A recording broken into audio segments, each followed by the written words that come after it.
Hey guys, welcome back to my channel. I'm Brianna. I'm Jordan. This is Mama 3 Beat. I'm glad you guys are here. Make sure you're subscribed to the channel if you haven't already. Over the past couple weeks, we've been talking about our journey into parenthood, starting out with the word I got from God to get off birth control in 2016 and how these babies just keep on coming. But today I really wanted to take something Jordan asked me at the very beginning of my pregnancy with Jaden and expand a little bit more on it, because him asking that question really helped boost my confidence in God and really gave me the motivation to keep going. So first I'm gonna ask you, do you know what question I'm talking about? The question was, who says your plan is better than God's plan for us? Do you remember asking that? No, it sounds like a Jordan question. This guy will say, him and my mom, they will say these really profound things that like shift my whole perspective. And I'm like, oh my gosh, yeah. And then I'll ask them about it and they'll say, I don't remember saying that. Bruh, you saying that changed my whole life. When you got the juice, you keep sharing it. You're gonna focus on what was made yesterday. It's nice to know you enjoy it, though. Just hope I can continue. So anyway, him asking that question, he asked me that, I feel like the day I told him I was pregnant with Jaden. Because I cried. I talk about this in my book, Walking on Water. But I literally cried walking through the kitchen because we had a shotgun house in New Orleans. You had to walk through the kitchen from the bathroom to get to our bedroom. And I walked through the kitchen and I showed him the pregnancy test and it said positive. And he said, how do you feel? And I don't even remember what I said, but he said, do you want to sit down? And I said yes. And I sat down on our bed in our little house in New Orleans and I just wept because I just felt like, okay, God, I know you said this could happen, but now it's actually happening. And I can't see how any good is going to come out of this. Like, I just don't see how you're going to do this. I don't feel like I'm fit for parenthood. Do you feel like you were ready to be a dad? Yeah. If God let a baby come, and apparently he thought I was ready, so I don't need to argue with that. See, that's the logic. He comes from a logic side. I'm over here like, okay, so, but the plan, God, I'm trying to show God my plan. Like, well, see, if you had looked, you would see that in 2 years was when we were supposed to start our family. And you over here, you a little early. But yeah, I did not feel like I was fit to be a mom. I didn't feel like I was nurturing. I literally remember calling my sister, Brittany, and telling her I was pregnant. And I think she said, how do you feel? Because she knew I wasn't ready to start a family yet. And I said, you're the nurturing one. You're the one who should have babies. I'm not nurturing. And I feel like, my kids have brought that side out of me. But I just would not have anticipated that at all. So there's a scripture that I love. It comes out of Jeremiah 17:7, and it says, the man who trusts in the Lord, whose confidence indeed is the Lord, is blessed. He'll be like a tree planted by streams of water. It sends its roots out towards the stream. It doesn't fear when heat comes, and its foliage remains green. It will not worry in a year of drought or cease producing fruit. Anytime I read that scripture, I feel like God is asking me, who are you going to trust, yourself, or are you going to trust me? And it really just ties back to that question that you asked me about whose plan is better, God's plan or our plan. It's just very, very humbling. And I saw something that Jackie Hill Perry, who's an awesome Christian poet, shared recently, and she said, even in her pregnancy and parenting journey, she said that God basically told her, either you're going to be Lord over your life or I'm going to be. So who's it going to be, you or me?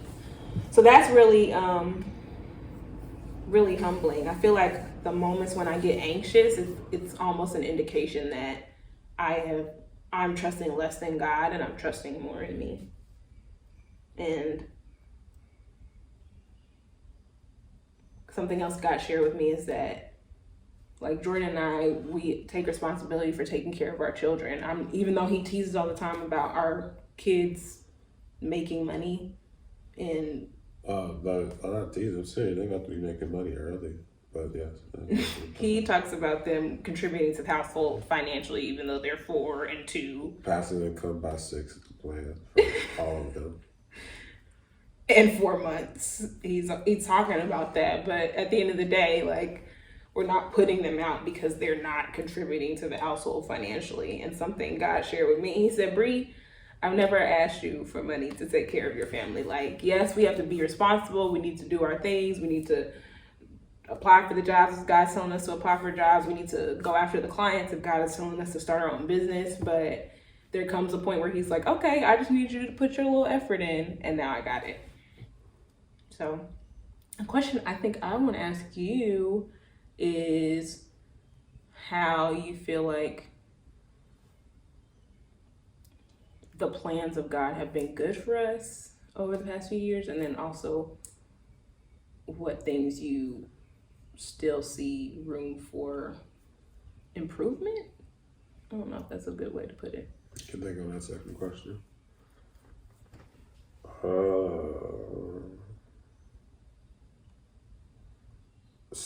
Stuff that I have experienced that I felt like from choosing to listen to God has benefited me mainly through growth as a person. Mm-hmm.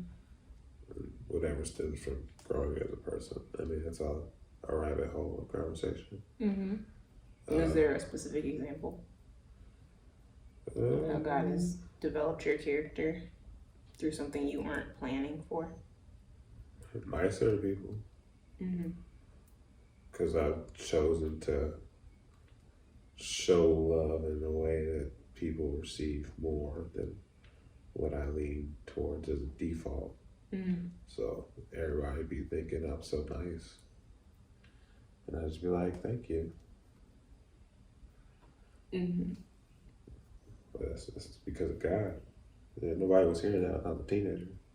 Right. They be like adults, because I had a good face around adults. I knew how to behave. But even peers, anybody, they be like, oh, Jordan's so nice. I was like, that's just God.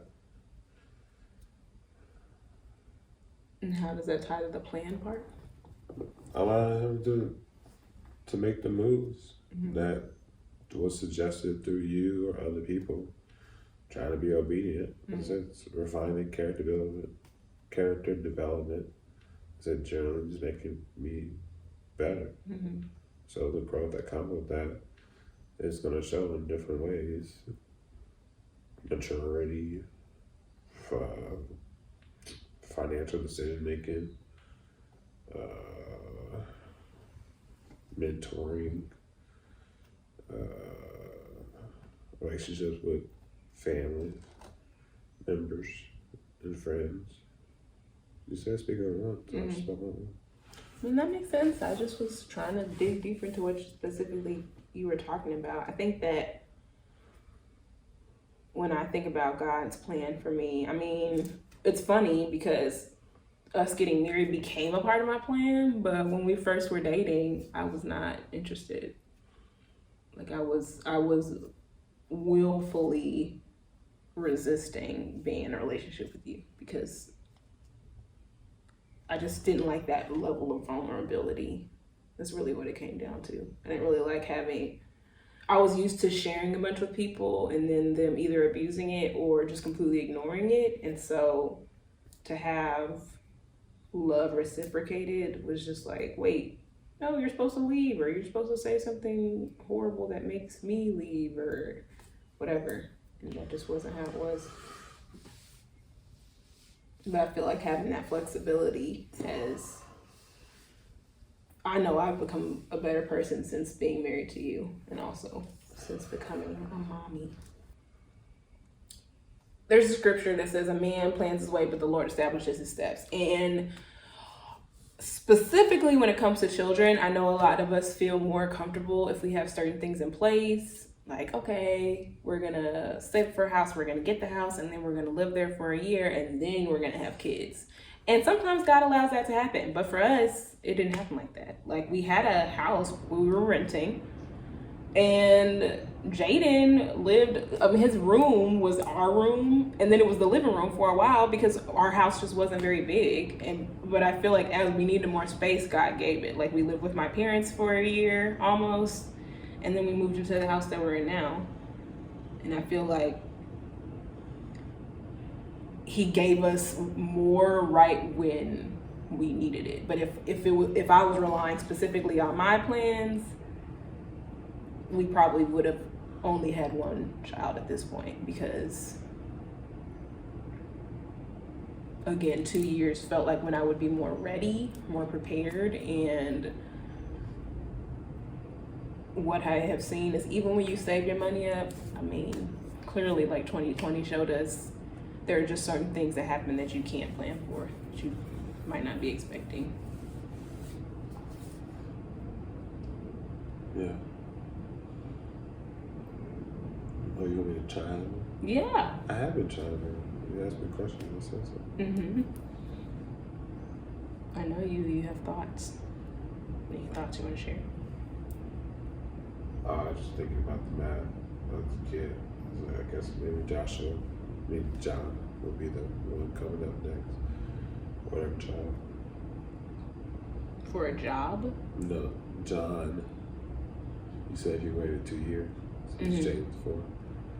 So then the second one, if it was even on the same track as these past kids. Yeah. So it's very interesting. I think that